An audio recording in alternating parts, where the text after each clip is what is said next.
வணக்கம். இது உங்களின் கதைச்சரம் சேனல். இன்று நாம் காணவிருப்பது கல்கி அவர்களின் சிவகாமியின் சபதம். அதிகாரம் 23. காஞ்சியில் கோலாகலம். ஏறக்குறைய அர்த்தராத்திரியில் வராக நதிக்கரையிலிருந்து புறப்பட்ட மாமல்லரும் தளபதி பரஞ்சோதியும் காஞ்சி மாநகரை நோக்கி விரைந்து சென்றார்கள். வழியில் 2 காத தூரத்திற்கு ஒன்றாக ஏற்பட்டிருந்த இராஜாங்க விடுதிகளில் அவர்களுக்காக மாற்று குதிரைகள் ஆயத்தமாக இருந்தன. உணவும் சிரம பரிகாரம் செய்து கொள்ள வசதிகளும் ஏற்பாடு செய்யப்பட்டிருந்தன. இவ்வளவுடன் ஒவ்வொரு விடுதியிலும் 100 குதிரை வீரர்கள் அணிவகுத்து ஆயத்தமாக நின்றார்கள். மாமல்லருடன் வந்த வீரர்களை ஆங்காங்கே தங்கி வரும்படி நிறுத்திவிட்டு புதிய துணை வீரர்களுடன் செல்வது பிரயாணத்தின் விரைவுக்கு அனுகூலமாக இருந்தது. இந்த முன்னேற்பாடெல்லாம் மாமல்லருக்கு மிக்க வியப்பை அளித்தது. அதே வழியில் முன்னால் சென்ற தம் தந்தைதான் அந்த ஏற்பாடுகள் எல்லாம் செய்துவிட்டு போயிருக்க வேண்டும் என்று ஊகித்து மாமல்லர் அளவற்ற இரும்பூது அடைந்தார். பரஞ்சோதியிடமும் சொல்லி சொல்லி மகிழ்ந்தார். அதற்கு பரஞ்சோதி, இதை ஒரு பிரமாதமாக சொல்லப் போகிறீர்களே, சமுத்திரத்தின் ஆழத்தையாவது கண்டுபிடிக்கலாம். சத்துருமல்லரான மகேந்திரரின் முன்ஜாக்கிரதைக்கு ஆழம் கண்டுபிடிக்க முடியாது. இதையெல்லாம் 8 மாத காலம் அவருடன் கூட இருந்து நேரிலேயே பார்த்தேன். அதனாலேதான் சக்கரவர்த்தி எது சொன்னாலும் அதற்கு மாறாக என் மனதில் நினைப்பது கூட இல்லை என்றார். வடபெண்ணை ஆற்றங்கரையில் பல்லவ சைனியத்தோடு 8 மாதம் தங்கி வாதாபி சைனியத்தை மேலே வரவொட்டாமல் தடுப்பதற்கு சக்கரவர்த்தி கையாண்ட அதிசயமான யுக்திகளையும் தந்திரங்களையும் பற்றி பரஞ்சோதி பிரஸ்தாபித்தார். இது மாமல்லருக்கு அவ்வளவு உற்சாகம் அளிக்கவில்லை. தளபதி, நீங்கள் என்னதான் சொல்லுங்கள், எதிராளியை நிறுத்தி வைப்பது, ஏமாற்றுவது, பின்வாங்கி தப்பித்து கொண்டு வருவது, இதிலெல்லாம் ஒருவித பெருமையும் இருப்பதாக எனக்கு தெரியவில்லையே என்றார் மாமல்லர். அப்பொழுது பரஞ்சோதி, யுத்தத்தில் பின்வாங்க வேண்டிய சமயமும் உண்டு, எதிர்த்து தாக்க வேண்டிய சமயமும் உண்டு. ஒன்று கவனித்தீர்களா? துர்விநீதனை துரத்தி கொண்டு தென்பெண்ணை கப்பால் தாங்கள் போக வேண்டாம் என்று சக்கரவர்த்தி கட்டளையிட்டிருக்கிறார்.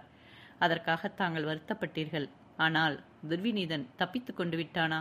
இல்லையே, சக்கரவர்த்தி அதற்கும் ஏற்பாடு செய்திருந்தார் அல்லவா? தென்பெண்ணைக்கு அக்கறையில் திருக்கோவலூர் கோட்டத்தலைவன் ஆனந்தன் மழவராயனை ஆயத்தமாக இருக்கும்படி செய்திருந்தார் அல்லவா? துர்விநீதன் சமணப்பள்ளியில் ஒளிந்து கொள்ள முயன்றும் தப்ப முடியவில்லையே. இப்போது அவன் மழவராயன் கோட்டையில் சிறைப்பட்டிருக்கிறான் அல்லவா? பிரபு, பிரம்மாண்ட சைனியங்களை வைத்துக்கொண்டு யுத்தத்தில் ஜெயித்தவர்கள் எத்தனையோ பேர் உண்டு. ஆனால் நமது சக்கரவர்த்தியைப் போல சொற்ப சைனியத்தை வைத்துக்கொண்டு மகத்தான எதிரிகளின் மேல் ஜெயமடைந்தவர்கள் யாரும் இல்லை என்றார். ஆமாம், அதில் என்ன சந்தேகம்? பல்லவ வீரன் ஒவ்வொருவனும் சலுக்க வீரன் 10 பேருக்கு இணையானவன் அல்லவா? புள்ளலூரிலேதான் பார்த்தோமே என்றார் மாமல்லர். மகேந்திர சக்கரவர்த்தி சுத்த வீரத்தை கை கொள்ளாமல் ராஜதந்திரத்தை கையாண்டு ஜெயிக்கிறார் என்ற எண்ணம் குமார சக்கரவர்த்திக்கு வேம்பாக இருந்தது. அதை அவரால் ஒப்புக்கொள்ளவோ பாராட்டவோ முடியவில்லை. பாதி இரவும் ஒரு பகலும் அந்த அபூர்வ சிநேகிதர்கள் இடைவிடாமல் பிரயாணம் செய்து சூரியன் அஸ்தமிக்கும் சமயத்தில் காஞ்சி மாநகரின் தெற்கு வாசலை அணுகினார்கள். அதே தெற்கு வாசலை 9 மாதங்களுக்கு முன்பு ஒரு நாள் அஸ்தமன நேரத்தில் நாகநந்தி பிட்சுவுடன் தான் அணுகியது பரஞ்சோதிக்கு நினைவு வந்தது. அன்று கோட்டை கதவின் உள்துவாரத்தின் வழியாக நகருக்குள் பரஞ்சோதி பிரவேசித்தார். இன்றைக்கு அவ்விதம் பிரவேசிக்க வேண்டி இருக்கவில்லை. மாமல்லரும் பரஞ்சோதியும் துணையாக வந்த வீரர்களுடன் கோட்டை வாசலை நெருங்கியதும் கோட்டை வாசலின் மேல்மச்சு மண்டபத்தில் ஜெய பேரிகைகள் முழங்கின, வெற்றி சங்குகள் ஒலித்தன, கொம்புகள் கோஷித்தன. கோட்டைக்கு உட்புறத்திலிருந்து ஒரே கோலாகல சத்தம் எழுந்தது. கோட்டை கதவுகள் படார் என்று திறந்தன. உள்ளே பார்த்தால் நகரம் கண்கொள்ளா காட்சியளித்தது. விசாலமான வீதிகளின் நடுவில் கண்ணு கெட்டிய தூரம் பல்லவ வீரர்கள் அணிவகுத்து நின்றார்கள். வீதியின் 2 புறங்களிலும் நகர மாந்தர்கள் நெருங்கி நின்றார்கள். 2 புறத்து வீடுகளின் உப்பரிக்கை மாடங்களில் திவ்ய அலங்கார பூஷிதைகளான இளம்பெண்கள் நின்றார்கள். அவர்கள் பக்கத்தில் மல்லிகை, முல்லை, கொன்றை முதலிய மலர்கள் கும்பல் கும்பலாக கிடந்தன. 2 கை நிறைய புஷ்பங்களை எடுத்தவர்கள் சித்தமாக வைத்துக் கொண்டிருந்தார்கள். எதற்காக என்று சொல்ல வேண்டுமா? வெற்றி வீரராக திரும்பி வரும் குமார சக்கரவர்த்தியின் மீது மலர் மாறி பொழிவதற்காகத்தான். காஞ்சி நகரம் அன்று அப்படி கோலாகலமாக இருந்ததற்கு காரணங்கள் 2 இருந்தன. முதலாவது, வடக்கு போர்க்களத்தில் இருந்து பல்லவ சைனியம் சேனாதிபதி கலிப்பகையின் தலைமையில் காஞ்சிக்கு திரும்பி வந்து சேர்ந்திருந்தது. சென்ற சில தினங்களாக ஜனங்கள் நகரை விட்டு போய்க் கொண்டிருந்தபடியால் பாழடைந்தது போல இருந்த நகரம் 1,00,000 போர் வீரர்களின் வரவினால் கலகலப்பை அடைந்திருந்தது. அத்தோடு புள்ளலூர் சண்டையில் மாமல்லரின் மகத்தான வெற்றியை பற்றிய செய்தியானது அனைவருக்கும் உற்சாகத்தை உண்டு பண்ணியிருந்தது. இத்தகைய உற்சாகத்திற்கு காரண புருஷரான குமார சக்கரவர்த்தி மாமல்லர் அன்று நகருக்கு திரும்பி வருகிறார். அவரை நேரிலேயே பார்க்கப் போகிறோம் என்று தெரிந்த பிறகு மகாஜனங்களின் குதூகலத்தை கேட்க வேண்டுமா? தூக்கி நிறுத்தியிருந்த பாலம் அகழியின் மேல் விடப்பட்டதும் மாமல்லர் அதன் வழியாக கோட்டைக்குள் பிரவேசித்தார். பரஞ்சோதியும் மற்ற வீரர்களும் அவரை பின்தொடர்ந்து சென்றார்கள். திறந்த கோட்டை கதவுகள் மறுபடியும் சாத்திக் கொண்டன. கோட்டை வாசலை தாண்டி மாமல்லர் நகர வீதியில் பிரவேசித்ததும் ஏக காலத்தில் ஆயிரக்கணக்கான ரிஷப கொடிகள் தெருவெல்லாம் உயர்ந்தன. வீதியில் அணிவகுத்து நின்ற வீரர்கள் அதுவரை அக்கொடிகளை தாழ்த்தி பிடித்துக் கொண்டிருந்தார்கள். மாமல்லர் உள்ளே பிரவேசித்ததும் கொடிகள் மளமளவென்று உயர்ந்து காற்றில் சடசடவென்று அடித்துக்கொண்ட காட்சி ஏதோ ஓர் இந்திரஜால காட்சி மாதிரி தோன்றியது. அதிலிருந்து குமார சக்கரவர்த்தி நகருக்குள் பிரவேசித்து விட்டார் என்பதை நெடுந்தூரம் நெருங்கி நின்ற ஜனத்திரள்கள் தெரிந்து கொண்டன. அவ்வளவு ஜனங்களும் ஒருவரோடொருவர் அந்த செய்தியை கூறி மகிழ்ந்து கொண்ட பொழுது எழுந்த சத்தமானது 7 சமுத்திரங்களும் ஒரே அடியாக பொங்கி வந்தது போன்ற பேரொளியே ஒத்து இருந்தது. மாமல்லரை வரவேற்பதற்காக கோட்டை வாசலுக்கருகில் அமைச்சர் குழுவினர், மந்திரி மண்டலத்தார் இவர்களுடன் சேனாதிபதி கலிப்பகையாரும் காத்திருந்தார். மாமல்லரும் பரஞ்சோதியும் குதிரைகள் மீதிருந்து இறங்கினார்கள்.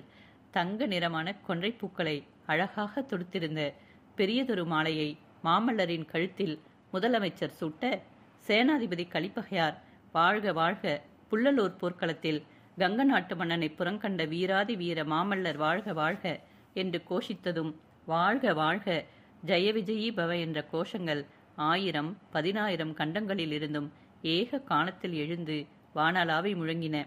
இந்த வரவேற்பு வைபவங்களினாலெல்லாம் மாமல்லருடைய முகத்தில் நியாயமாக தோன்றியிருக்க வேண்டிய மலர்ச்சி காணப்படவில்லை. அவருடைய உள்ளத்தில் இன்னதென்று தெரியாத ஏதோ ஒரு குறை உறுத்தி கொண்டிருந்தது. தந்தை மகேந்திர சக்கரவர்த்தி முன்னதாக நகருக்கு வந்து இந்த வரவேற்பு வைபவத்தை எல்லாம் ஏற்பாடு செய்திருக்கிறார் போலும். பல்லவ ராஜ்யத்தின் மகத்தான எதிரியின் படைகள் காஞ்சியை நெருங்கி வந்து கொண்டிருக்கும் பொழுது இந்த வெற்றி முழக்கங்கள் எல்லாம் எதற்காக? அந்த கணமே தந்தையை பார்க்க வேண்டும் என்ற ஆவல் மாமல்லரின் உள்ளத்தில் பொங்கிற்று. உடனே அவரும் பரஞ்சோதியும் தம் தம் குதிரைகளின் மேல் ஏறிக்கொண்டு அரண்மனையை நோக்கி விரைந்து செலுத்தினார்கள். அரண்மனையை அடைந்து முன் வாசலையும் நிலா முற்றத்தையும் தாண்டி உள்ளே சென்றதும் அந்தப்புறத்து வாசலில் புவன மகாதேவியார் சேடியார் புடைசூழ காத்திருப்பதை கண்டார். போர்க்களத்திலிருந்து வெற்றி மாலை சூடி திரும்பி வந்த வீர புதல்வனுக்கு அன்னை ஆரத்தி எடுத்து திருஷ்டி கழித்த பிறகு, குழந்தாய், உன் வீர செயல்களை பற்றி கேட்டு என் தோள்கள் பூரித்து இருக்கின்றன. நகர மாந்தர்கள் எல்லாம் சொல்ல முடியாத ஆனந்தத்தில் மூழ்கியிருக்கிறார்கள். ஆனால் உன் முகம் ஏன் வாடி சினுங்கியிருக்கிறது? நெடுந்தூரம் பிரயாணம் செய்த அனுப்பினாளோ என்று சக்கரவர்த்தினி கேட்டாள். ஆமம்மா, அதுவும் ஒரு காரணம்தான். ஆனால் அது மட்டுமல்ல, இந்த வரவேற்பு வைபவம் ஒன்றும் எனக்கு பிடிக்கவில்லை. புள்ளலூர் சண்டையில் அடைந்த வெற்றி ஒரு பெரிய வெற்றியா? வாதாபி சைனியம் ஒரு பெரிய சமுத்திரம் என்றால் கங்கர் சைனியம் ஒரு சிறு குட்டைக்கு சமானம்.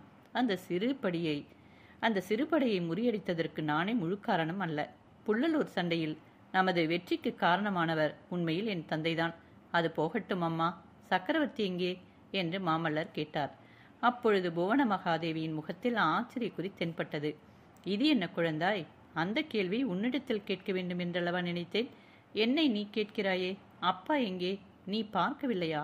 உன்னோடு அவர் வரவில்லையா என்றாள் புவன மகாதேவி. அப்பொழுதுதான் மகேந்திர சக்கரவர்த்தி காஞ்சிக்கு இன்னும் வந்து சேரவில்லை என்பது மாமல்லருக்கு தெரிய வந்தது. தமக்கு முன்னாலேயே புறப்பட்டவர் ஏன் இன்னும் வந்து சேரவில்லை? வழியில் ஏதேனும் அபாயம் நேர்ந்திருக்குமோ? வாதாபி படைகள் கோட்டையை சூழ்வதற்குள் சக்கரவர்த்தி வந்து சேராவிட்டால் என்ன செய்வது? ராஜ்ய பொறுப்பும் யுத்தம் நடத்தும் பொறுப்பும் தம்மை அல்லவா சாரும்? இத்தகைய பல எண்ணங்கள் மாமல்லரின் உள்ளத்தில் பொங்கி எழுந்தன. புவனமாதேவி கூறிய செய்தியானது மாமல்லருக்கு எவ்வளவு வியப்பை அளித்ததோ அவ்வளவு பரஞ்சோதிக்கு அளித்ததாக தெரியவில்லை. அவர் இதை எதிர்பார்த்ததாகவே தோன்றியது. மந்திராலோசனை. அன்றிரவு 1:30 ஜாமம் ஆன பொழுது மந்திராலோசனை சபை கூடியிருப்பதாகவும் குமார சக்கரவர்த்தியின் வரவை அனைவரும் எதிர்பார்த்து கொண்டிருப்பதாகவும் செய்தி வந்தது. மாமல்லரும் அன்னையிடம் விடை பெற்று புறப்பட்டார். புள்ளலூரிலிருந்து சக்கரவர்த்தி செய்தி அனுப்பியதன் காரணமாகத்தான் இன்றிரவும் இந்த மந்திர ஆலோசனை சபை கூடியது. மந்திரிகளும் அமைச்சர்களும் கோட்ட தலைவர்களும் மந்திர ஆலோசனைக்கு அழைக்கப்பட்டு வந்திருந்தார்கள். தளபதி பரஞ்சோதி பின்தொடர மாமல்லர் மண்டபத்திற்குள் பிரவேசித்ததும் அங்கே கூடியிருந்தவர்கள் எல்லோரும் எழுந்து நின்று மரியாதை செய்தார்கள். பிறகு பீடங்களில் அமர்ந்தார்கள். சக்கரவர்த்தியின் சிம்மாசனம் வெறுமையாக இருந்தது. அதன் அருகில் போட்டிருந்த மற்றொரு சிம்மாசனத்தில் மாமல்லர் அமர்ந்தார். அவருக்கு பின்னால் பரஞ்சோதி நின்று கொண்டிருந்தார். அவருக்கு ஏனோ உட்கார மனம் வரவே இல்லை. ஏதோ எதிர்பாராத சம்பவங்கள் நடக்கப் போவதாக அவருடைய உள்ளுணர்ச்சி சொல்லிக் கொண்டிருந்தது. இதனால் ஏற்பட்ட பரபரப்பு அவருடைய முகத்தில் பிரதிபலித்தது. முதன் மந்திரி சாரங்கதேவ பட்டர் சபையை ஆரம்பித்து வைத்தார். அவர் சபையை பார்த்து கூறியதாவது: இன்றைக்கு இந்த நேரத்தில் மந்திர ஆலோசனை சபை கூட்டும்படியாக சக்கரவர்த்தி ஆணையிட்டதின் பேரில் இங்கே கூடியிருக்கிறோம். ஆனால் சக்கரவர்த்தி இன்னும் வந்து சேரவில்லை. விசித்திர சித்தரான நம் சக்கரவர்த்தி வேறு முக்கிய அலுவல்களில் ஈடுபட்டிருப்பதனால் இன்னும் வந்து சேரவில்லையா, அல்லது எதிர்பாராத இடையூறுகளினால் தடுத்து நிறுத்தப்பட்டாரா என்பதும் தெரியவில்லை. இந்த நிலைமையில் மந்திர ஆலோசனை தள்ளி போடுவதா அல்லது குமாரப்பல்லவரின் தலைமையில் சபையை நடத்துவதா என்று முதலில் தீர்மானிக்க வேண்டும். சக்கரவர்த்தி 9 மாதத்திற்கு முன்பு வடக்கு போர்க்களத்துக்கு சென்ற பொழுது மாமல்லருக்கு சர்வ ராஜ்ய அதிகாரங்களையும் கொடுத்துவிட்டு சென்றார்.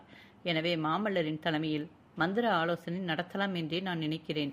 உங்கள் எல்லோருடைய அபிப்பிராயமும் அவ்விதமே இருக்கும் என்று கருதுகிறேன். முதன் மந்திரியின் மேற்படி பிரேரணையை ஆம் ஆம் என்று கூறி சபையோர் அனைவரும் ஆமோதித்தார்கள். பின்னர் முதலமைச்சர் ரணதீர பல்லவராயர் சொன்னதாவது: இந்த சபையை தள்ளி போட்டு சக்கரவர்த்தி வருகிற வரையில் காத்திருப்பதற்கு முடியாத நிலைமையில் நாம் இருக்கிறோம். வாதாபியின் முன்னணி படைகள் கோட்டைக்கு 2 காத தூரத்தில் வந்துவிட்டன. இந்த நிலைமையில் நாம் செய்ய வேண்டியது என்ன என்பது பற்றி குமார சக்கரவர்த்தியின் அபிப்பிராயத்தையும் ஆங்ஞையும் அறிய விரும்புகிறோம். வடக்கு போர்க்களத்தில் இருந்து நம் வீர பல்லவ சைனியத்தை சேதமடையாமல் கோட்டைக்குள்ளே கொண்டு வந்து சேர்த்த சேனாதிபதி கலிப்பகையாரும் நமது கடமையை பற்றி தமது அபிப்பிராயத்தை தெரியப்படுத்துவார் என்று எதிர்பார்க்கிறோம்.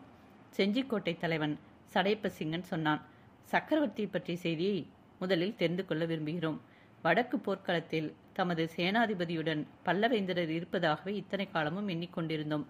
சைனியத்தை விட்டு பிரிந்து சக்கரவர்த்தி எங்கே போனார் என்பதை சேனாதிபதி தெரிவிக்க கூடுமா?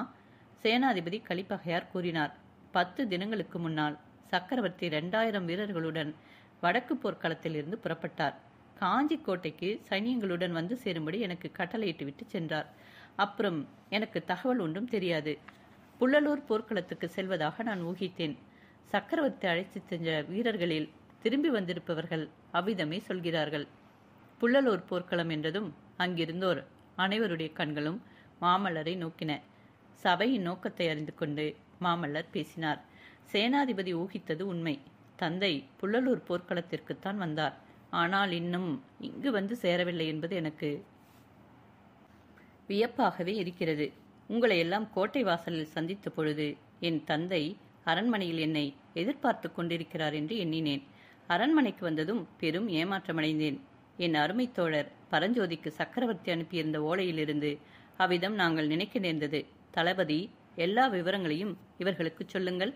அவ்விதமே தளபதி பரஞ்சோதி புலலூர் போரின் விவரம், துர்விநீதன் தோற்று ஓடியது, அவனை துரத்திக் கொண்டு தாங்கள் சென்றது, சக்கரவர்த்தி வேறு மார்க்கமாக தெற்கு நோக்கி வந்தது, மாமல்லர் வெள்ளத்தில் அகப்பட்டு கொண்டு மண்டபப்பட்டு கிராமத்தில் ஒதுங்கியது, தாம் அவரை தேடியது, துர்விநீதனை சக்கரவர்த்தி சிறைப்பிடித்து விட்டு தமக்கு ஓலை அனுப்பினது ஆகிய விவரங்களை சபையோருக்கு எடுத்துக் கூறினார். ஆயனர் சிவகாமி விஷயத்தை மட்டும் அவர் பிரஸ்தாபிக்கவில்லை.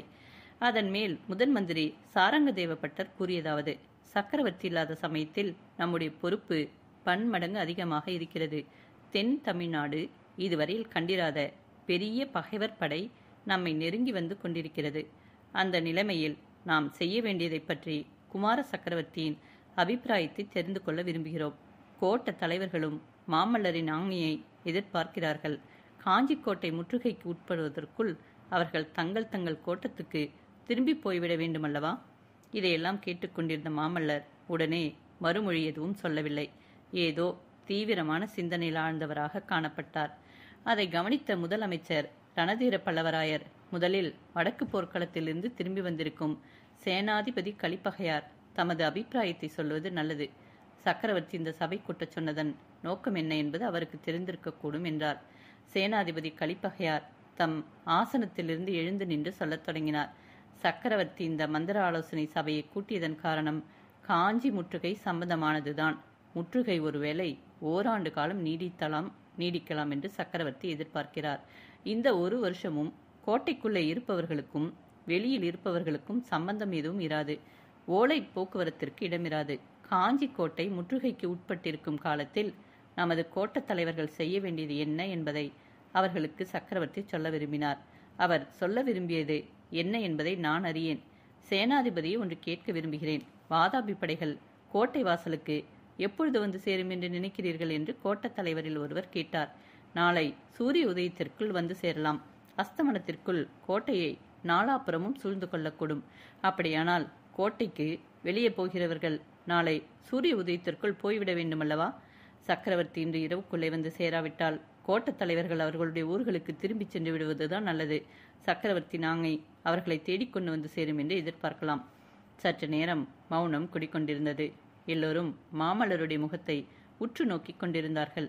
குமார சக்கரவர்த்தியின் ஆங்கையை எல்லோரும் எதிர்பார்த்து கொண்டிருக்கிறோம் என்று முதல் மந்திரி கூறினார். மாமல்லர் தமது ஆசனத்திலிருந்து கம்பீரமாக எழுந்தார்.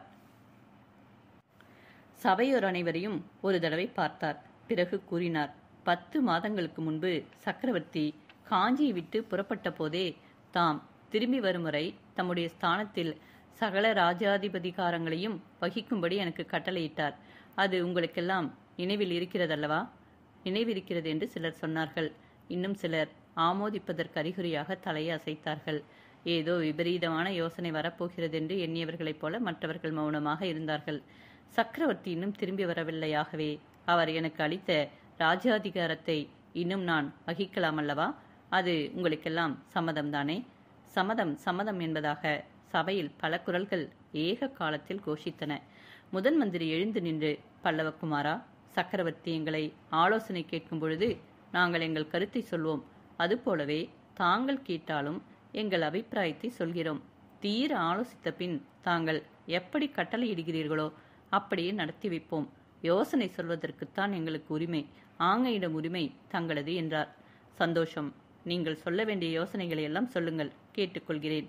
ஆனால் என்ன செய்ய வேண்டும் என்பதை பற்றி நான் முன்னமே முடிவு செய்துவிட்டேன். மந்திரிகளே, அமைச்சர்களே, கோட்டத் தலைவர்களே, அனைவரும் கேளுங்கள். படையெடுத்து வந்த பகைவர்களுக்கு பயந்து கோட்டைக்குள் ஒளிந்து கொள்வது என்பது பல்லவ குலத்துக்கு என்றும் அழியாத அவமானத்தை உண்டு பண்ணக்கூடியது. தொண்டைமான் இளந்திரையன் வழிவந்த வீர பல்லவ வம்சத்திற்கு இந்த மகத்தான களங்கம் என்னுடைய காலத்தில் ஏற்படுவதை நான் ஒரு நாளும் சகிக்க முடியாது. இந்த கோட்டைக்குள் இன்று சுமார் 1,00,000 பல்லவ வீரர்களுக்கு போருக்காக துடிதுடித்துக் கொண்டு காத்திருக்கிறார்கள். அவர்களை அழைத்து கொண்டு நாளைக்கே வெளியேறி நமது கோட்டை வாசலில் வாதாபி சைனியத்தை தாக்குவது என்று முடிவு செய்துவிட்டேன். அதற்கு உங்களுடைய சம்மதத்தை எதிர்பார்க்கிறேன். தளபதி பரஞ்சோதி என்னுடன் போர்க்களத்திற்கு வருவார். பரஞ்சோதிக்கு பதிலாக சேனாதிபதி கலிப்பகையாரை கோட்டை காவலுக்கு நியமிக்கிறேன். இதற்கு உங்களுடைய சம்மதம் தெரிந்து கொண்ட பிறகு வெளியூர் கோட்ட தலைவர்களுக்கு நான் சொல்ல வேண்டியதை சொல்கிறேன். மாமல்லர் பேச்சு நிறுத்திய பொழுது இடி இடித்து ஓய்ந்தது போல் இருந்தது. மந்திரிகளும் அமைச்சர்களும் ஒருவரது முகத்தை ஒருவர் பார்த்தார்கள். யாருக்கும் பேச நாய் எழவில்லை. சக்கரவர்த்தி தூதன். குமார சக்கரவர்த்தி சபையில் கூடியிருந்தவர்களை ஒரு தடவை கண்ணோட்டமாக பார்த்துவிட்டு, உங்கள் அபிப்பிராயம் என்ன? எல்லோருக்கும் சம்மதம்தானே என்று கேட்டார். சபையில் எல்லோருடைய முகத்திலும் திகைப்பின் அறிகுறி காணப்பட்டது. சற்று நேரம் நிசப்தம் குடிக்கொண்டிருந்தது. உண்மை என்னவென்றால், அங்கே கூடியிருந்தவர்கள் யாவரும் யுத்தம் சம்பந்தமாக அபிப்பிராயம் கூறுவதற்கு வரவில்லை. மகேந்திர சக்கரவர்த்தியின் விருப்பத்தையும் ஆங்கையையும் தெரிந்து கொள்வதற்காகவே அவர்கள் வந்திருந்தார்கள். 9 மாதத்திற்கு முன்னால் சக்கரவர்த்தி வடக்கு போர்க்களம் சென்ற பொழுது அவர்கள் மேற்படி கொள்கையை அனுஷ்டித்து சக்கரவர்த்திக்கு சர்வாதிகாரம் அளித்தார்கள். இப்பொழுதும் அதே உறுதியுடன் தான் சபையில் கூடியிருந்தார்கள். விஷயம் இப்படி இருக்க, மாமல்லர் திடீரென்று எதிர்பாராத விதமாக ஒரு பெரிய அபாயகரமான காரியத்தை செய்யப் போவதாக சொல்லி அதை பற்றி அபிப்பிராயமும் கேட்கவே எல்லோரும் மனக்குழப்பத்தில் ஆழ்ந்து இன்னது செய்வதென்று தெரியாமல் சும்மா இருக்கும்படி நேர்ந்தது. மாமல்லர் எல்லோருடைய முகங்களையும் ஒரு தடவை கண்ணோட்டம் செலுத்தி பார்த்துவிட்டு, ஏன் எல்லோரும் மறுமொழி சொல்லாமல் இருக்கிறீர்கள்? இது என்ன மௌனம்? உங்கள் முன்னிலையில் சொல்லத்தகாத வார்த்தைகள் ஏதேனும் சொல்லிவிட்டேனா? வீர பல்லவ குலத்துக்கு இழுக்கு தரும் காரியம் ஏதேனும் கூறினேனா என்று கம்பீரமாக கேட்டார். இன்னமும் அச்சபையில் மௌனம்தான் குடிக்கொண்டிருந்தது. பெரியதொரு தர்ம சங்கடத்தில் தாங்கள் அகப்பட்டு கொண்டிருப்பதாக ஒவ்வொருவரும் உணர்ந்து வாய் திறவாமல் இருந்தார்கள். நல்லது, உங்களில் ஒருவரும் ஆட்சேபியாதபடியால் என்னுடைய யோசனையை ஒப்புக்கொள்கிறீர்கள் என்று ஏற்படுகின்றது. சேனாதிபதி அப்படித்தானே என்று மாமல்லர் சேனாதிபதி கலிப்பகையாரை குறிப்பாக பார்த்து கேட்டார். சேனாதிபதி கலிப்பகையார் எழுந்து, குமார சக்கரவர்த்தியின் கட்டளை எதுவோ அதன்படி நடக்க நான் கடமைப்பட்டவன். ஆனால் அது யுக்தமானது என்று என்னால் ஒப்புக்கொள்ள முடியவில்லை. மாமல்லர் கூறுவது சக்கரவர்த்தியின் அபிப்பிராயத்திற்கு மாறானது. எவ்வளவோ தீர்க்க ஆலோசனையின் பேரில் பல்லவேந்திரர் நமது சைனியத்தை கோட்டைக்குள்ளே கொண்டு வந்து சேர்த்திருக்கிறார். மகேந்திர சக்கரவர்த்தி கோழை அல்ல, போருக்கு பயந்தவர் அல்ல. சக்கரவர்த்தியின் அபிப்பிராயத்திற்கு மாறாக நாம் எதுவும் செய்வது உசிதமல்ல என்றார். குமார சக்கரவர்த்தியின் முகத்தில் ஆத்திரம் கொதித்தது. சேனாதிபதி, என்னுடைய வீரத்தந்தையை கோழை என்றோ பயந்தவர் என்றோ நான் சொன்னேனா? அதை காட்டிலும் என் நாவை அறுத்துக்கொள்வேன். என் தந்தையின் யுத்த தந்திரம் வேறு, என்னுடைய யுத்த தந்திரம் வேறு. அவர் இல்லாத பொழுது என்னுடைய யுத்த தந்திரத்தை அனுசரிக்க எனக்கு பாத்தியதை உண்டு. சேனாதிபதி, பல்லவ சைனியம் நாளை சூரிய உதயத்திற்குள் யுத்த சந்தந்தமாக கிளம்ப ஆயத்தம் செய்யுங்கள். சேனாதிபதி கலிப்பகையார் சற்று தணிந்த குரலில், பல்லவகுமாரரின் தந்திரம் யுத்த தந்திரம் அல்ல, தற்கொலை தந்திரம்.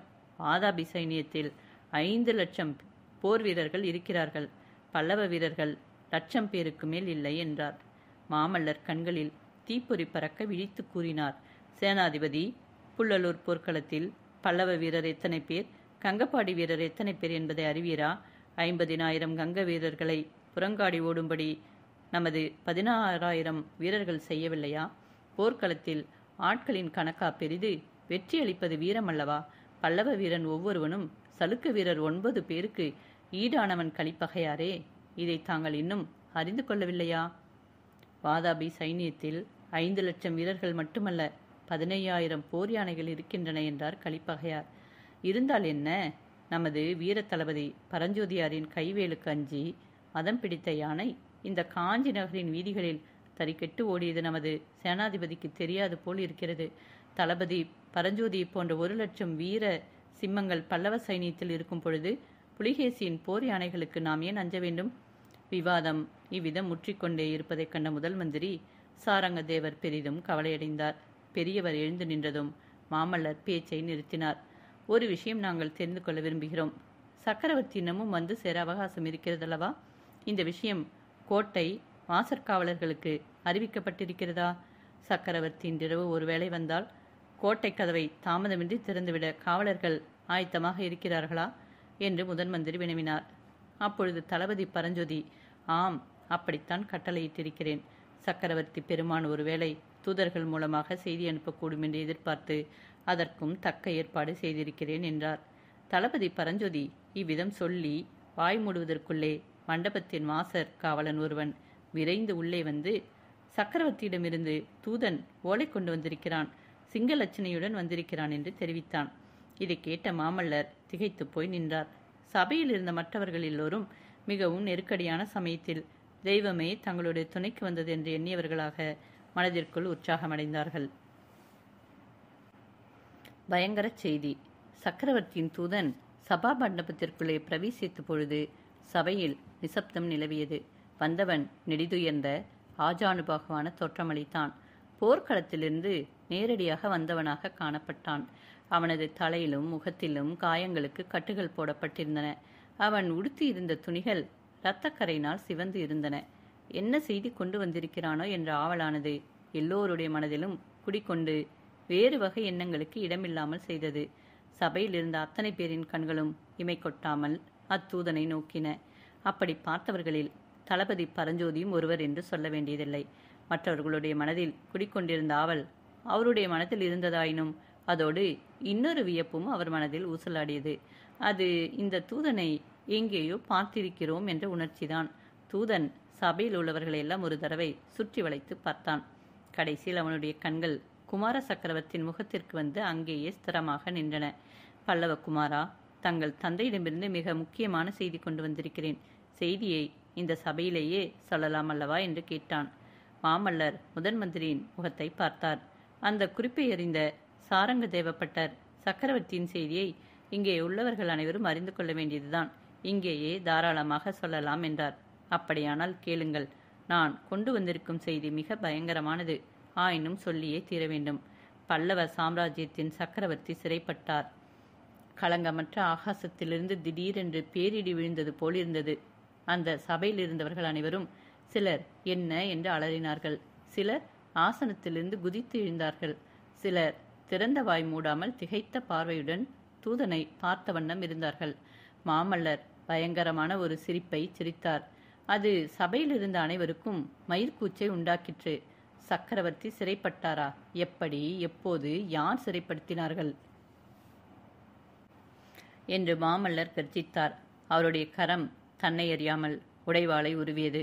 வாதாபி சைனியத்தின் முன்னணி படையினால் சக்கரவர்த்தி சிறைப்படுத்தப்பட்டார். நேற்று மாலையிலேதான் தெற்கே இருந்து திரும்பியவர் வாதாபி சைனியத்தின் நிலைமையை அறிந்து கொள்வதற்காக நேரே வடதிசை சென்றார். போன இடத்தில் எதிர்பாராத விதமாக வாதாபி வீரர்களால் சிறைப்படுத்தப்பட்டார். பல்லவகுமாரா, சக்கரவர்த்தியினிடம் தங்களுக்கு சொல்லி அனுப்பிய செய்தி இதுதான். என் மகன் தன்னுடைய இணையில்லாத வீரத்தை காட்ட வேண்டிய சந்தர்ப்பம் வந்துவிட்டது. வாதாபி சைனியத்தை முறியடித்து புலிகேசியை கர்வபங்கம் செய்து என்னை விடுதலை செய்ய வேண்டிய பொறுப்பு என் வீர புதல்வனைச் சேர்ந்தது. மாமல்லனுக்கு இது அசாத்தியமான காரியமல்ல. இந்த செய்தியைத்தான் தங்கள் தந்தையிடமிருந்து கொண்டு வந்தேன் என்று கூறி நிறுத்தினான் தூதன்.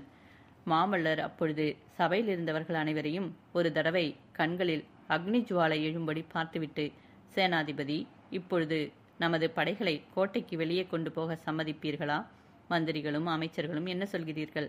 கோட்டத் தலைவர்களின் அபிப்பிராயம் என்ன என்று இடி முழக்கம் போன்ற குரலில் கேட்டுவிட்டு தமக்கு பின்னால் நின்ற தளபதி பரஞ்சோதியை திரும்பி பார்த்து, தளபதி, நீர் கூட ஏன் இப்படி ஸ்தம்பித்து நிற்கிறீர்கள்? எல்லோரும் அசையாத ஜடைப்பொருள்கள் போல ஆகிவிட்டீர்களா என்றார். அப்பொழுது முதலமைச்சர் எழுந்து, இந்த தூதன் செல்வது உண்மை என்பதற்கு என்ன ஆதாரம் என்று வினவினார்.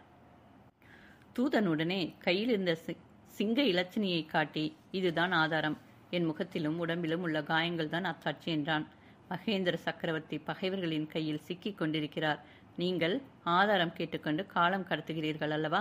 தளபதி, வாரும், நாமும் போகலாம் என்று மாமல்லர் பரஞ்சோதியை பார்த்து சொன்னார். ஆனால் தளபதி பரஞ்சோதி ஏதோ ஒரு மனக்குழப்பத்தில் ஆழ்ந்தவராக காயக்கட்டுகளுடன் நெடுதுயர்ந்து நின்ற தூதரின் முகத்தையே உற்று பார்த்து கொண்டிருந்தார். முதன் மந்திரி சாரங்க தேவப்பட்டர், இந்த தூதனை இதற்கு முன்னால் நம்மில் யாராவது பார்த்ததுண்டா? தூதா, நீ யார் என்று கேட்க, தூதன் கூறினான், நான் யாரா? பல்லவ சக்கரவர்த்தியின் அந்தரங்க ஒற்றன். பல்லவ ஒற்றர் படையில் சத்ருக்னனுக்கு அடுத்த பதவி வகிப்பவன். தளபதி பரஞ்சோதி என்னை அடிக்கடி பார்த்திருக்கிறார். தளபதி, என்னை தெரியவில்லையா? இந்த காஞ்சி நகருக்கு உம்மை அழைத்து வந்த நாகநந்தி நான் தான் என்று தெரியவில்லையா? ஆயனரும் அவர் மகளும் தெரிந்தோ தெரியாமலோ வாதாபி அரசனுக்கு ஒற்று வேலை செய்வதாக சந்தேகித்து சக்கரவர்த்தி என்னை அவர்களுக்கு காவலாக போட்டார். ஆயனர் புலிகேசிக்கு கொடுத்த ரகசிய ஓலை எடுத்துக்கொண்டு நாகார்ஜுனமலைக்கு நீர் கிளம்பிச் சென்றீர். சக்கரவர்த்திக்கு அதை நான் தெரியப்படுத்தியதின் பேரில் அந்த ஓலையை சக்கரவர்த்தி உம்மிடமிருந்து பறித்து கொண்டார். தளபதி, இதெல்லாம் உண்மையா இல்லையா என்று தூதன் கம்பீரமாக கேட்டான். தளபதி பரஞ்சோதியின் தலை சுழன்றது. சில விஷயங்களை எண்ணி பார்க்கும் பொழுது ஒருவேளை அத்தூதன் கூறியது உண்மையாக இருக்கலாம் என்று தோன்றியது. தூதன் மேலும் சொன்னான், ஆயனருடன் குண்டோதரன் என்ற பெயருடன் வாதாபி ஒற்றன் ஒருவன் இருந்து வந்தான். அவன் நேற்று ஆயனருடைய செய்தியுடன் வாதாபி சைனியத்தை சந்திப்பதற்காக சென்றான். அவனை தடுப்பதற்காக சக்கரவர்த்தியும் நானும் தொடர்ந்து போன பொழுது எதிர்பாராத விதமாக சலுக்கு வீரர்கள் எங்களை சூழ்ந்து கொண்டார்கள். கடவுள் அருளால் நான் தப்பி வந்தேன். அவ்வளவுதான் விஷயம். சக்கரவர்த்தி இன்னும் சில பணிகளை எனக்கு இட்டிருக்கிறார். அவற்றை நிறைவேற்றுவதற்கு நான் சத்ருக்னரை தேடி போக வேண்டும். விடை கொடுங்கள். நான் சொல்ல வேண்டியதை சொல்லிவிட்டேன். நன்கு ஆலோசித்து எது உசிதமோ அவ்விதமே செய்யுங்கள். இவ்வாறு கூறிவிட்டு தூதன் சபா மண்டபத்தை விட்டு வெளியே சென்றான். மேலும் அவனை ஏதேனும் கேட்கவோ அவனை தடுத்து நிறுத்தவோ யாருக்கும் தோன்றவில்லை. சபையில் இருந்த அனைவரும் கல்லாக சமைந்திருந்தார்கள். மாமல்லரின் நெஞ்சில் 1000 தெல்கள் கொட்டி கொண்டிருந்தன. ஆகா, ஆயனரும் அவர் மகளும் வாதாபிக்கு ஒற்று வேலை செய்கிறார்களா? அப்படிப்பட்டவர்களையா நாம் வெள்ளத்திலிருந்து காப்பாற்றினோம்? அந்த சிவகாமியிடமா நாம் எல்லையில்லாத காதல் வைத்தோம்? அவர்களினால் தான் இப்பொழுது மகேந்திர பல்லவர் பகைவர்களிடம் சிறைப்பட்டிருக்கிறார். அந்த சபையில் இருந்தவர்களில் அப்பொழுது மாமல்லரின் மனவேதனை அறிந்து கொள்ளக்கூடியவர் தளபதி பரஞ்சோதி ஒருவர்தான் இருந்தார். அவர் மாமல்லரின் கரத்தை பற்றி கொண்டு, இன்னும் என்ன யோசனை, வாருங்கள், போர்க்களத்திற்கு புறப்படலாம். அந்த வாதாபி ராட்சதர்களை முறியடித்து நிர்மூலம் செய்துவிட்டு சக்கரவர்த்தியை மீட்டுக் கொண்டு வரலாம் மாமல்லரே. புள்ளலூர் சண்டையை நினைவு கூறுங்கள் என்றார். இதை கேட்ட சேனாதிபதி களைப்பகையாரும் பிரம்மையிலிருந்து விடுபட்டவராக ஆம், தளபதி கூறுவது நியாயம்தான். இனி யோசிப்பதற்கு ஒன்றுமில்லை. படைகள் புறப்பட கட்டளையிடுகிறேன் என்று சொல்லிக்கொண்டு எழுந்தார். சபையில் இருந்த அத்தனை பேரும் ஏக காலத்தில் எழுந்து நின்று மகேந்திர பல்லவர் வாழ்க, அரக்கன் புலிகேசி அழிக என்று பல வகையான வீர கோஷங்களை செய்தார்கள். இந்த கோஷங்களுக்கிடையில் சபா மண்டபத்தின் வாசலிலும் ஏதோ குழப்பமான சத்தங்கள் எழுந்தன. குதிரையின் காலடி சத்தம், வேல்களும் வாள்களும் உராயும் சத்தம், அதிகார குரலில் யாரோ கட்டளையிடும் சத்தம், தடதடவென்று பலர் ஓடுகின்ற சத்தம், இவையெல்லாம் கலந்து வந்தன. ஆம், அச்சமயத்தில் சபா மண்டபத்தின் வாசலில் ஒரு முக்கியமான சம்பவம் நடந்து கொண்டுதான் இருந்தது. சக்கரவர்த்தி சிறைப்பட்ட செய்தியை கொண்டு வந்த தூதன் மண்டபத்தின் வாசலுக்கு வந்த பொழுது அவ்விடம் குதிரை மீது ஆரோகணித்தவராக சாக்ஷாத் மகேந்திர பல்லவரை வந்து சேர்ந்தார். மண்டபத்தின் வாசலில் காவல் செய்த வீரர்களை பார்த்து அந்த தூதனை பிடித்து சிறைப்படுத்தும்படி சக்கரவர்த்தி கட்டளையிட வீரர்கள் தட்சணமே அவனை நாலாபுறமும் சூழ்ந்து கொண்டார்கள். பாரவி இட்ட தீ. மகேந்திர சக்கரவர்த்தி சபா மண்டபத்திற்குள்ளே பிரவேசித்த பொழுது அவ்விடத்தில் ஏற்பட்ட ஆரவாரத்தையும் கோலாகலத்தையும் சொல்லி முடியாது. சற்று நேரம் வரையில் ஒரே ஜெயகோஷமும் எதிரொலியுமாக இருந்தது. மாமல்லர் பாய்ந்து சென்று மகேந்திர பல்லவரை தழுவிக்கொண்டார். மந்திரிகளும் அமைச்சர்களும் கோட்ட தலைவர்களும் சம்பிரதாய மரியாதைகளை மறந்தவர்களாக சக்கரவர்த்தியை சூழ்ந்து கொண்டார்கள். ஏக காலத்தில் பலர் பேச முயன்றார்கள். தளபதி பரஞ்சோதி மட்டும் சற்று தூரத்தில் ஒதுக்குப்புறமாக நின்றார். அவருடைய கண்களிலே வெட்கத்தின் அறிகுறி காணப்பட்டது. நான் கூட ஏமாந்து போனேன் அல்லவா? சக்கரவர்த்தியை பற்றி இவ்வளவு தெரிந்திருந்தும் இவர் பகைவர்களால் சிறைப்பட்டிருக்க கூடும் என்று நம்பிவிட்டேன் அல்லவா என்ற எண்ணத்தினால் அவ்வீர வாலிபர் வெட்கமடைந்தார் போலும். ஆறாவரம் சற்று அடங்கியதும் மகேந்திர சக்கரவர்த்தி சபையோரை சுற்றி வளைத்து பார்த்து, ஏது, எல்லோரும் ஒரே குதூகலமாக இருக்கிறீர்கள்? உங்களுடைய உற்சாகத்தை பார்த்தால் யுத்தத்திலேயே ஜெயித்து விட்டது மாதிரி தோன்றுகிறதே. நமது கோட்டை தளபதி மட்டும் சிறிது வாட்டமடைந்து காணப்படுகிறார் என்ற பொழுது எல்லோருடைய கண்களும் பரஞ்சோதியை நோக்க அவருடைய வெட்கம் இன்னும் அதிகமாயிற்று. முதன் மந்திரி சாரங்கதேவர், பல்லவேந்திரா, தாங்கள் வருவதற்கு ஒரு வினாடி நேரத்திற்கு முன்னால் தான் நம் சைனியத்தை கோட்டைக்கு வெளியே கொண்டு போய் புலிகேசியுடன் போர் நடத்துவதாக நாங்கள் இங்கே தீர்மானித்திருந்தோம். தங்களுடைய வரவினால் அதற்கு இடமில்லாமல் போய்விட்டதே என்று நமது கோட்டை தளபதிக்கு வருத்தமாக இருக்கலாம் என்றார். என்ன, நம்முடைய சைனியத்தை கோட்டைக்கு வெளியே கொண்டு போவதாக உத்தேசமா? இந்த அபூர்வமான யோசனையை யார் செய்தது? சேனாபதி, எப்படி என்னுடைய கட்டளையை மீறத் துணிந்தீர்கள்? உமக்கு கூட என்னிடம் நம்பிக்கை இல்லாமல் போய்விட்டதா என்று பல்லவேந்திரர் சிம்ம கர்ஜனை போன்ற குரலில் கேட்க, சேனாபதி கலிப்பகையார் தாழ்ந்த குரலில், பிரபு, தாங்கள் பகைவர்களால் சிறைப்பட்டிருப்பதை கேட்ட பிறகு நாங்கள் எப்படி கோட்டைக்குள்ளே பதுங்கிக் கொண்டிருக்க முடியும்? தங்களை விடுவிக்க முடியாத பல்லவ சைனியம் இருந்தென்ன, இல்லாமல் போயென்ன என்றார். ஆஹா, நான் பகைவர்களால் சிறைப்பட்டிருந்தேனா? இது என்ன கதை என்று சக்கரவர்த்தி கேட்டபொழுது அங்கே கூடியிருந்தவர்களின் ஆச்சரியத்திற்கு அளவே இல்லாமல் போய்விட்டது. முதன் மந்திரி சாரங்கதேவர் சற்று முன்னால் சக்கரவர்த்தியின் தூதன் என்று சொல்லிக்கொண்டு ஒருவன் வந்ததையும் அவன் கூறிய அதிசயமான செய்தியையும் அதன் மேல் தாங்கள் தீர்மானித்ததையும் சுருக்கமாக கூறினார். எல்லாவற்றையும் கேட்டுவிட்டு, ஆகா, நாகநந்தியடிகள் நான் நினைத்ததற்கு மேலே கெட்டிக்காரராக இருக்கிறார். சற்று நேரம் தாமதித்து வந்திருந்தேனானால் காரியம் அடியோடு கெட்டு போயிருக்குமே என்றார் மகேந்திர சக்கரவர்த்தி. பிரபு, அப்படியானால் அந்த தூதன் கூறியது பொய்யா? தாங்கள் பகைவர்களிடம் சிறைப்படவில்லையா என்று சேனாபதி கலிப்பகையார் கேட்க, மகேந்திரன் கூறினார், அது பொய்தான். நான் பகைவர்களிடம் சிறைப்படவில்லை. அப்படி நான் சிறைப்பட்டிருந்தாலும் என்னை விடுவிப்பதற்காக நீங்கள் படை திரட்டி கொண்டு புறப்பட்டிருக்க வேண்டியதில்லை. என்னை விடுவித்துக் கொள்ள எனக்கு தெரியும். முன்பின் தெரியாத தூதனுடைய வார்த்தையை அவ்வளவுக்கு நீங்கள் நம்பிவிட்டீர்களே. நாகநந்தி நமது எதிரியின் ஒற்றன் என்பதை மாமல்லனாவது பரஞ்சோதியாவது உங்களுக்கு தெரிவிக்கவில்லையா? பிரபு, தாங்கள் சிறைப்பட்டீர்கள் என்ற செய்தி என்னுடைய அறிவை குழப்பிவிட்டது. பல்லவகுமாரரும் மனம் கலங்கி போய்விட்டார் என்றார் பரஞ்சோதி. அவன் ஒற்றனா? அப்படியானால் சிங்கை லட்சணை அவனிடம் எப்படி வந்தது என்று முதலமைச்சர் கேட்டார். நான் தான் அவனிடம் கொடுத்தேன். இந்த அதி சாமர்த்தியசாலியான ஒற்றனை கைப்பிடியாக பிடிப்பதற்காகவே நான் வடக்கு போர் முனையிலிருந்து தெற்கே போயிருந்தேன். பிரபு, எதிரியின் ஒற்றனிடம் சிங்களச்சினை ஏன் கொடுத்தீர்கள்? கொடுத்த பொழுது அவன் ஒற்றன் என்று தெரியாதா? 9 மாதத்திற்கு முன்னேலேயே தெரியும். நமது கோட்டை தளபதி காஞ்சிக்கு வந்த அன்றே அந்த சந்தேகம் என் மனதில் உதித்தது. வாதாபி ஒற்றர்கள் பல்லவ ராஜ்யம் எங்கும் பௌத்த சங்கங்களின் மூலமாக வேலை செய்து வருவதை அறிந்தேன். அவர்களை எல்லாம் பிடிப்பதற்காக இத்தனை நாளும் நாகநந்தியை வெளியில் விட்டிருந்தேன்.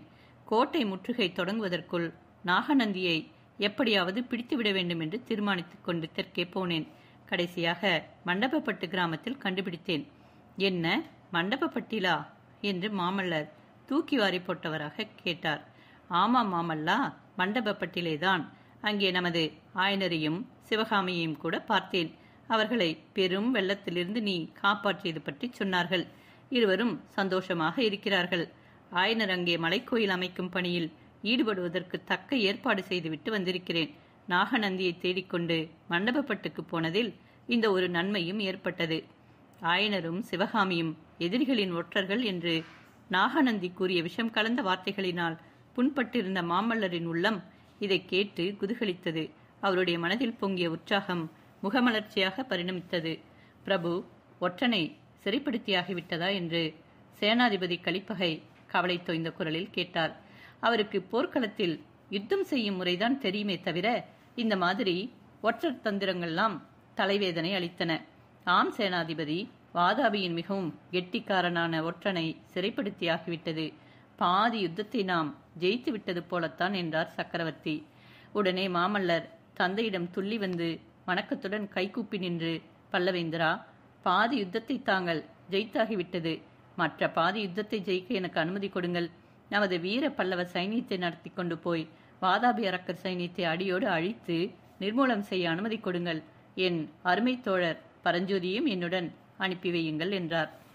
அப்பொழுது மகேந்திர பல்லவர் மாமல்லரை தழுவிக்கொண்டு, உன்னுடைய வீரத்தை மெச்சுகிறேன், ஆனால் கொஞ்சம் நான் சொல்லுவதை கேள் என்று கூறிவிட்டு சபையர்களை பார்த்து, மந்திரிகளே, அமைச்சர்களே, கோட்டை தலைவர்களே, எல்லோரும் சற்று செவி கொடுத்து கேளுங்கள். இந்த யுத்தத்திற்கு ஆதி மூலமான காரணத்தை உங்களுக்கு சொல்கிறேன். பிறகு உங்களுடைய விருப்பம் என்ன என்பதை எனக்கு தெரிவியுங்கள் என்றார்.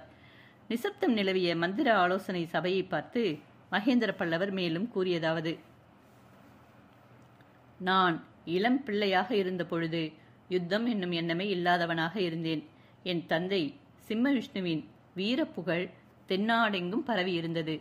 நான் பிறப்பதற்கு முன்னாலேயே என் தந்தை கீழ சோழன் நாட்டை பல்லவ ராஜ்யத்துடன் சேர்த்து கொண்டார். உறையூர் சோழர்களை அடக்கி கப்பம் கட்டச் செய்தார்.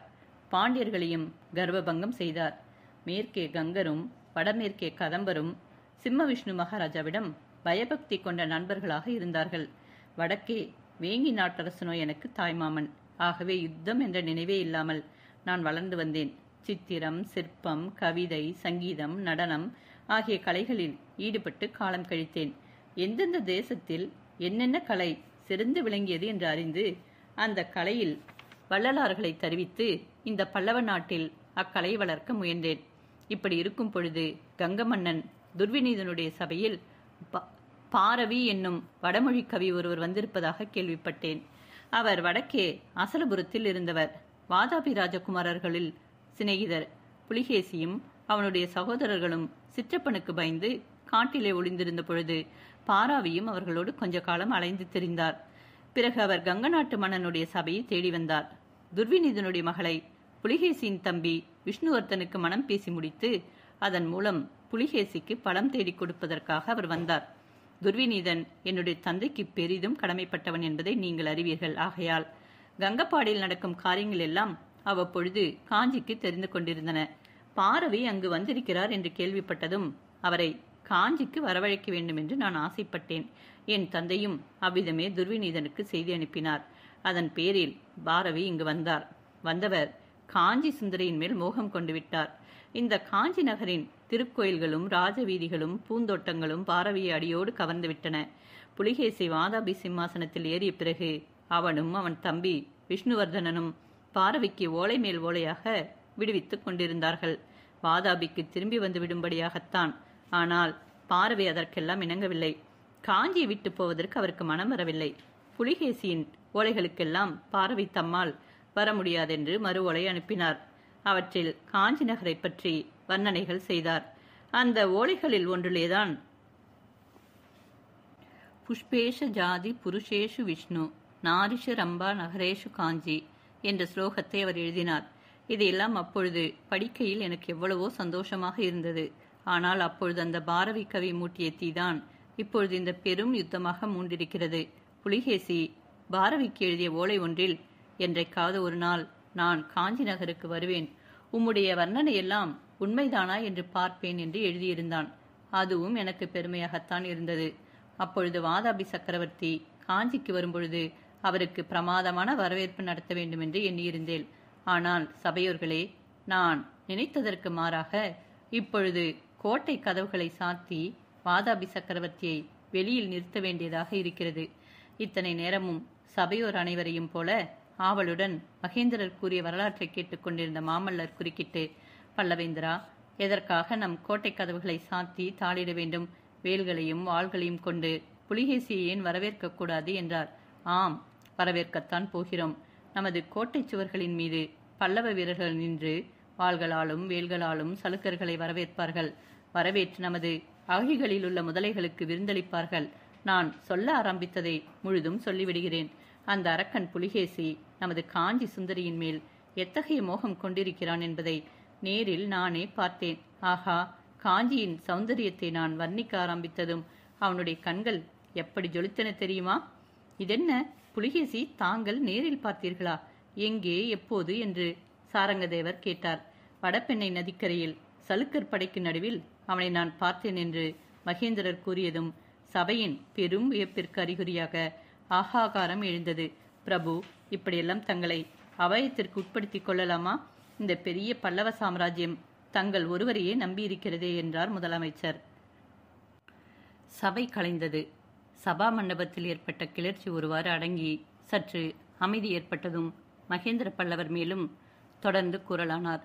சபையோர்களே, நீங்கள் சொல்கிறபடி பல்லவ சாம்ராஜ்யம் என் ஒருவனையே நம்பியிருப்பதாக நான் ஒத்துக்கொள்ளவில்லை. இதோ என் வீரமகன் மாமல்லன் பல்லவர் குல பெருமையை நிலைநாட்டுவதற்கு இருக்கிறான். ஆனாலும் வாதாபி மன்னனை நான் அவனுடைய படைவீட்டில் சந்தித்தது வெறும் சாகசத்துக்காக அல்ல. புலிகேசியை நான் நேரில் பார்ப்பதற்கு ஒரு முக்கிய காரணம் இருந்தது. சற்று முன்னால் உங்களை எல்லாம் பெரும் கலகத்திற்கு உள்ளாக்கிய நாகநந்திடிகள் 9 மாதத்திற்கு முன்னால் நமது கோட்டை தளபதியிடம் ஒரு ஓலை கொடுத்து புலிகேசிக்கு அனுப்பியிருந்தார். ஆயனரிடம் சிற்பக்கலை கற்க வந்திருந்த இந்த வீரவாலிபர் அந்த ஓலையில் உள்ள செய்தி இன்னதென்று அறியாமல் எடுத்துக்கொண்டு போனார். வழியில் இவரிடம் இருந்து அந்த ஓலையை நான் வாங்கிக் கொண்டு புலிகேசின் கூடாரத்திற்கு சென்றேன். ஆனால் நான் புலிகேசியிடம் கொடுத்தது நாகநந்தின் ஓலை அல்ல. நான் மாற்றி எழுதிய ஓலையை கொடுத்தேன். அதன் பயனாகவும் நமது வீர சேனாதிபதி கலிப்பகையாரின் போர் திறமை காரணமாகவும் தான் வாதாபி சைனியத்தை வடபெண்ணைக்கரையில் 8 மாதத்திற்கு மேல் நிறுத்தி வைக்க முடிந்தது. பிரபு, நாகநந்தியின் ஓலையில் என்ன எழுதியிருந்ததோ என்று முதன் மந்திரி சாரங்கதேவர் கேட்டார். காஞ்சி நகரை போன்ற பாதுகாப்பற்ற நகரம் வேறு இருக்க முடியாதென்றும் வாதாபி சைனியம் வழியில் எங்கும் தங்காமல் நேரே காஞ்சிக்கு வந்து சேர வேண்டும் என்றும் 3 நாளில் காஞ்சியை பிடித்து விடலாம் என்றும் எழுதியிருந்தது. சபையின் நாலா பக்கங்களிலிருந்தும் அப்பொழுது கோப கர்ச்சனை முழக்கங்கள் ஒருமிக்க எழுந்து ஒளி செய்தன. சக்கரவர்த்தி கையமர்த்தி கூறினார், நாகநந்தி அச்சமயம் எழுதியிருந்தது முற்றிலும் உண்மைதான். அப்பொழுது வாதாபியின் பெரும் சைனியம் நேரே காஞ்சிக்கு வந்திருந்தால் 3 நாளைக்கு மேல் நாம் எதிர்த்து நின்றிருக்க முடியாது. சலுக்கரின் 15,000 போர் யானைகளிலே ஒரு 15 யானைகள் நமது கோட்டை கதவுகளை எல்லாம் தகர்த்து எரிந்திருக்கும்.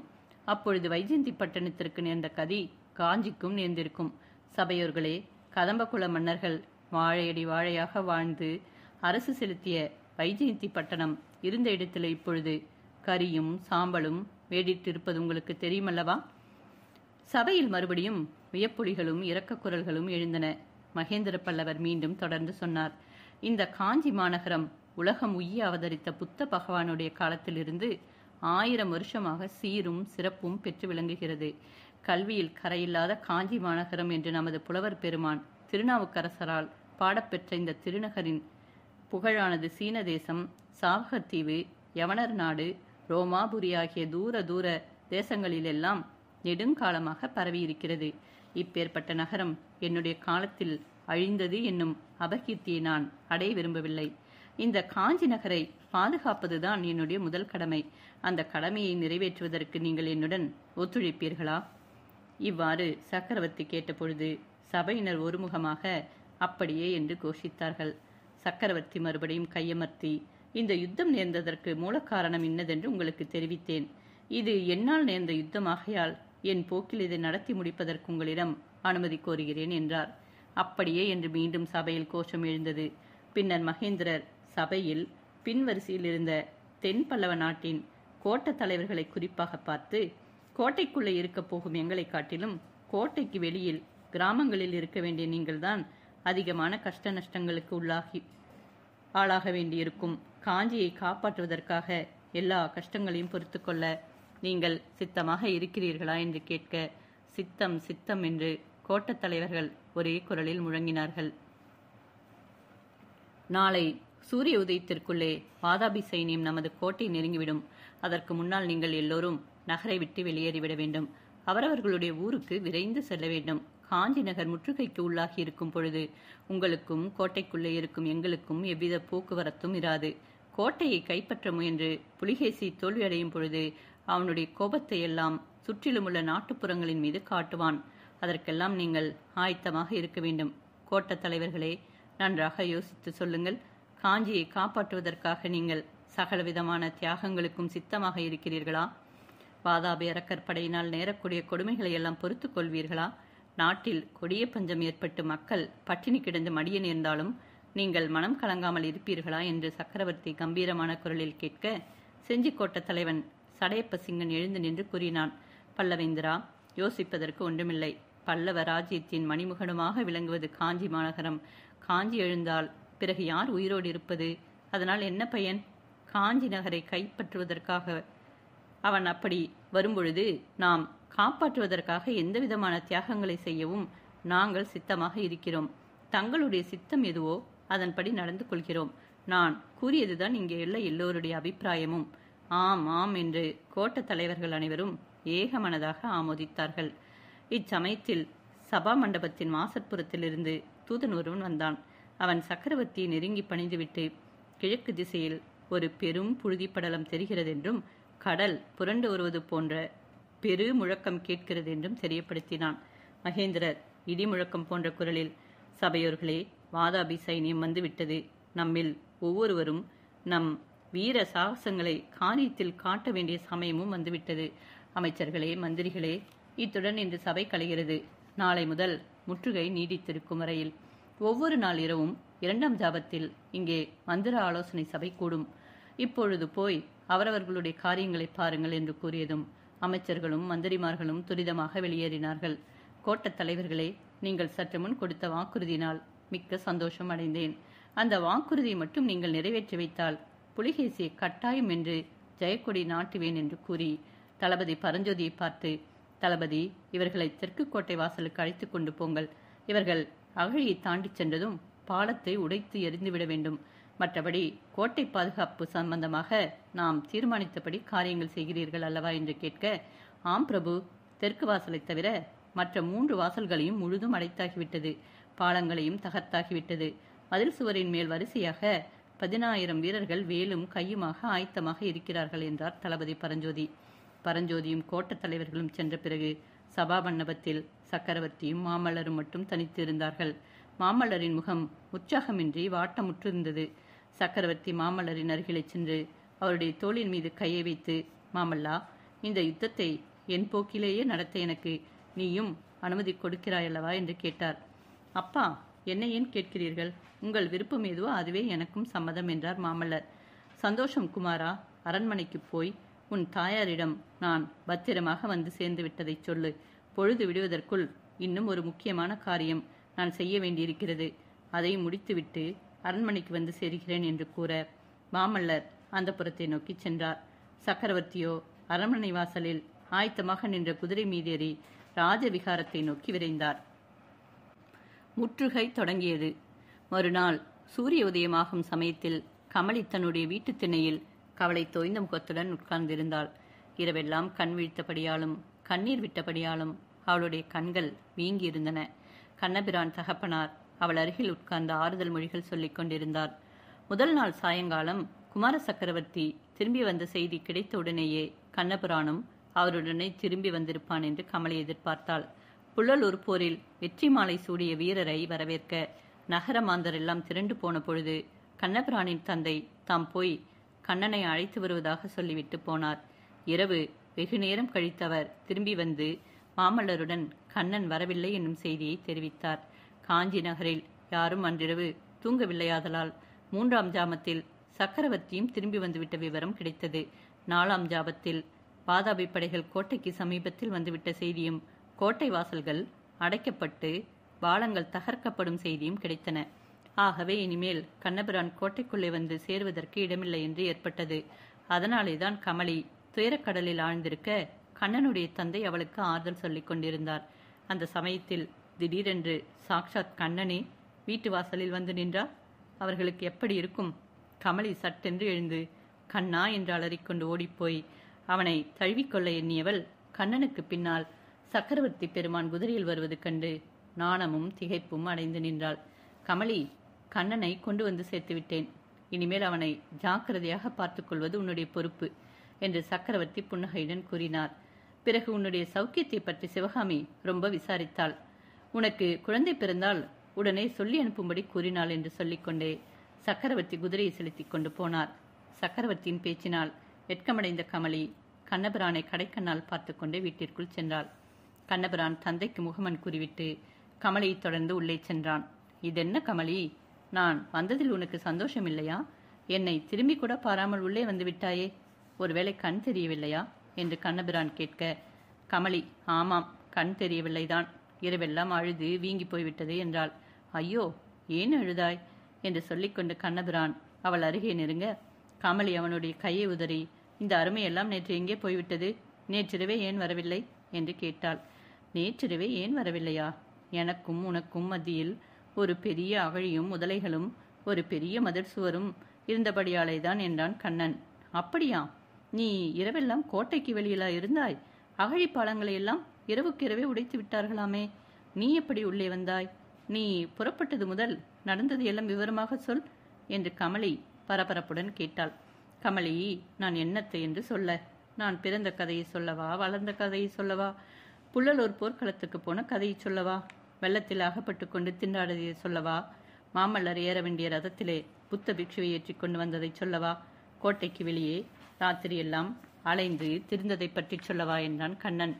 பிறகு தான் காஞ்சியிலிருந்து கிளம்பியது முதல் நடந்த அதிசயமான சம்பவங்களை எல்லாம் விவரமாக கூறினான். வராக நதிக்கரையில் புத்த பிக்ஷுவை ரதத்தில் ஏற்றி கொண்டு புறப்பட்ட பிறகு நடந்த சம்பவங்களை பற்றி கண்ணபிரான் கூறிய வரலாறு பின்வருமாறு. குதிரைகளை கண்ணபிரான் எவ்வளவு வேகமாக துரத்திய போதிலும் புத்த பிக்ஷுவுக்கு போதவில்லை. மேலும் மேலும் அவசரப்படுத்தினார். வழியில் 2 இடத்தில் குதிரைகளை மாற்றிக்கொண்டு அஸ்தமித்து ஒரு நாழிகைக்கு பிறகு காஞ்சி கோட்டையின் தெற்கு வாசலை அடைந்தார்கள். பிறகு புத்த பிக்ஷு சொன்னபடி அகழி ஓரமான சாலையின் வழியாக கண்ணபிரான் ரதத்தை செலுத்தி கொண்டு போனான். கொஞ்ச தூரம் போனதும் பிக்ஷு ரதத்திலிருந்து இறங்கி காட்டுக்குள் நுழைந்து போனார். சற்று நேரத்திற்கெல்லாம் அகழியில் படகு செல்லும் சப்தம் கேட்கவே கண்ணபிரான் அந்த திசையில் கூர்ந்து நோக்கினான். அப்போதுதான் கீழ்வானத்தில் சந்திரன் உதயமாக இருந்தது. நீண்டு பறந்த மரநிழல்களுக்கு மத்தியில் ஆங்காங்கு ஊடுருவி வந்த நிலாக்கிரணங்களின் சஞ்சல ஒளியில் அகழியில் ஒரு படகு போவதும் அதில் 2 பிக்ஷுக்கள் இருப்பதும் கண்ணபிரானுக்கு தெரிந்தன. படகு அக்கரைக்கு சென்றதும் இருவரும் இறங்கினார்கள். கோட்டை மதிலின் சுவரோரமாக சென்றார்கள். திடீரென்று இருவரும் மாயமாக மறைந்தார்கள். கண்ணபிரான் நெடுநேரம் வரை அங்கேயே காத்திருந்தான். என்ன செய்கிறதென்று அவனுக்கு புரியவில்லை. அவர்கள் எப்படி மறைந்திருப்பார்கள் என்று மூளையை செலுத்தி தீவிரமாக யோசனை செய்தான். ஒருவேளை கோட்டை சுவரில் ரகசிய வழி இருக்குமோ என்ற எண்ணம் தோன்றியதும் அவனுடைய உள்ளம் கலங்கியது. புத்த பிக்ஷு தன்னை அங்கேயே இருக்க சொல்லி இருப்பதால் எப்படியும் திரும்பி வருவார் என்றும் அப்பொழுது ரகசியத்தை கண்டுபிடிக்கலாம் என்றும் எண்ணி கோட்டை சுவரில் அவர்கள் மறைந்த இடத்தில் வைத்த கண்ணை வாங்காமல் உற்று பார்த்து கொண்டிருந்தான். எப்படியோ அவனை அறியாமல் தூக்கம் வந்து கண்ணயர்ந்து விட்டான். திடீரென்று அவன் கண் விழித்த பொழுது தூரத்தில் கடல் குமுறி புரண்டெழுந்து வருவது போன்ற பயங்கரமான சப்தம் கேட்டது. முன்னொரு சமயம் ஏரி உடைத்துக்கொண்டு வெள்ளம் வந்த சப்தத்தை அவன் கேட்டிருக்கிறபடியால் மிக்க பீதி அடைந்தவனாக பரபரப்புடன் ஒரு மரத்தின் மேல் ஏறி சப்தம் வந்த திசையை நோக்கினான். வெகு தூரத்தில் வெண்ணிலாவின் ஒளியில் யானைகளும் குதிரைகளும் குடைகளும் கொடிகளும் வேல்களும் வாள்களுமாக திரண்டு வந்த சேனா சமுத்திரத்தை கண்டான். வாதாபி சைனியம்தான் அது என்று தெரிந்து கொண்டு எப்படியாவது கோட்டைக்குள் புகுந்து விட வேண்டும் என்று தீர்மானித்து ரதத்தை அவசரமாக செலுத்தி கொண்டு தெற்கு கோட்டை வாசலை அணுகினான் கண்ணபிரான். சத்தம் போட்டு கோட்டை காவலாளிகளை அழைத்ததில் ஒன்றும் பலனில்லை. சற்று நேரம் அங்கேயே தயங்க நின்ற பிறகு ஒரு யோசனை உதித்தது. புத்த பிக்ஷுக்கள் புகுந்த ரகசிய வழி ஒருவேளை தேடினால் கிடைக்கும். அதன் வழியாக கோட்டைக்குள் போய்விடலாம் என்ற ஆசையுடன் திரும்பவும் அதே இடத்திற்கு வந்து சேர்ந்தான். அகழியை எப்படி கடப்பது என்ற கேள்வி ஏற்பட்டது. நீந்தி போகலாம் என்று நினைத்ததும் அகழியில் நூற்றுக்கணக்கான முதலைகள் இருப்பது நினைவு வந்து கதி கலங்கிற்று. இதற்குள்ளாக படைகள் வரும் முழக்கம் இன்னும் நெருங்கி கேட்கலாயிற்று. முதலைகளுக்கு இரையானாலும் ஆகலாம், எதிரிகளிடம் சிக்கக்கூடாது என்று எண்ணி கண்ணபிரான் அகழியில் இறங்க தீர்மானித்த பொழுது திடீரென்று கோட்டை மதிலின் எதிரே ஒரு கதவு திறந்து துவாரம் காணப்பட்டது. அதற்குள்ளிருந்த இளம் புத்த பிக்ஷு ஓடி வருவது தெரிந்தது. கண்ணபிரான் சட்டென்று மரத்தின் பின்னால் மறைந்து கொண்டான். இளம் பிக்ஷு படகில் ஏறுவதையும் இக்கரைக்கு அதை செலுத்தி வருவதையும் பார்த்து கொண்டிருந்தான். அப்பொழுது கண்ணபிரானுடைய மூளை தீவிரமாக வேலை செய்தது. இளம் பிக்ஷு கரையில் இறங்கியவுடனே படகை தண்ணீரில் கவிழ்க்கப் போவதை பார்த்ததும் கண்ணன் பாய்ந்து வந்து அதை தடுத்து இளம் பிக்ஷுவையும் தூக்கி படகில் போட்டுக்கொண்டு தானும் ஏறினான். மெதுவாக படகை அக்கரைக்கு கொண்டு போய் சேர்த்தான். சுவரில் திறக்கப்பட்ட துவாரம் அப்படியே இருந்தது. இளம் பிக்ஷுவை அந்த துவாரத்திற்குள் தள்ளிவிட்டு தானும் உள்ளே புகுந்தான். அகழிக்கு அப்பால் அவன் நிறுத்திவிட்டு வந்த ரதத்தின் ஞாபகம் வந்தது. அந்த நினைவினால் அவன் திரும்பி வெளியே வர பார்த்த பொழுது மிகவும் உறுதி வாய்ந்த வஜ்ர கை என்று தன்னை பிடித்து உள்ளே தள்ளுவதை உணர்ந்தான். அந்த கை மகேந்திர பல்லவருடைய வைரம் பாய்ந்த கைதான் என்பதை உணர்ந்ததும் கண்ணனுடைய ஆச்சரியம் அளவு கடந்து போயிற்று. அப்பொழுது சக்கரவர்த்தி, கண்ணா, இந்த கள்ள பிக்ஷு பல்லவ ராஜ்யத்தில் இருந்த வாதாபியின் கடைசி ஒற்றன். இவன் தப்பி போகாதபடி தடுத்ததால் பல்லவ சாம்ராஜ்யத்திற்கு ஒரு மகத்தான சேவை செய்திருக்கிறாய். வா போகலாம், கமலி உனக்காக கவலையுடன் காத்திருக்கிறாள் என்று சொல்லிக்கொண்டே அந்த ரகசிய வாசலுக்குள்ளே தாமும் நுழைந்து ரகசிய கதவை உள்ளிருந்தபடியே சாத்தினார். அவர்கள் புகுந்த இடம் காஞ்சி மாநகரின் பிரசித்தமான ராஜவிகாரம் என்று விரைவில் கண்ணனுக்கு தெரிந்தது. மேற்கண்ட வரலாற்றை எல்லாம் கூறிவிட்டு கண்ணபிரான், கமலி, ஏதோ உன்னுடைய மாங்கல்ய பலத்தினாலே தான் நேற்றிரவு நான் பகைவர்களிடம் சிக்காமலும் முதலைகளுக்கு இரையாகாமலும் பிழைத்து வந்தேன். நான் பிழைத்து வந்தது உண்மைதானா என்று இன்னமும் எனக்கு சந்தேகமாகத்தான் இருக்கிறது. உன்னுடைய 2 தளிர் போன்ற கைகளினாலும் என்னை கட்டி கொண்டு பார்த்து நான் உண்மையில் உயிரோடுதான் இருக்கிறேனா என்று சொல்லு என்றான். முடியாது கண்ணா, முடியாது. உன்னை நான் கட்டிக்கொண்டால் சின்ன கண்ணனுக்கு தொந்தரவாக இருக்கும் என்று கூறிவிட்டு பொருள் பொதிந்த புன்னகை புரிந்தாள் கமலி.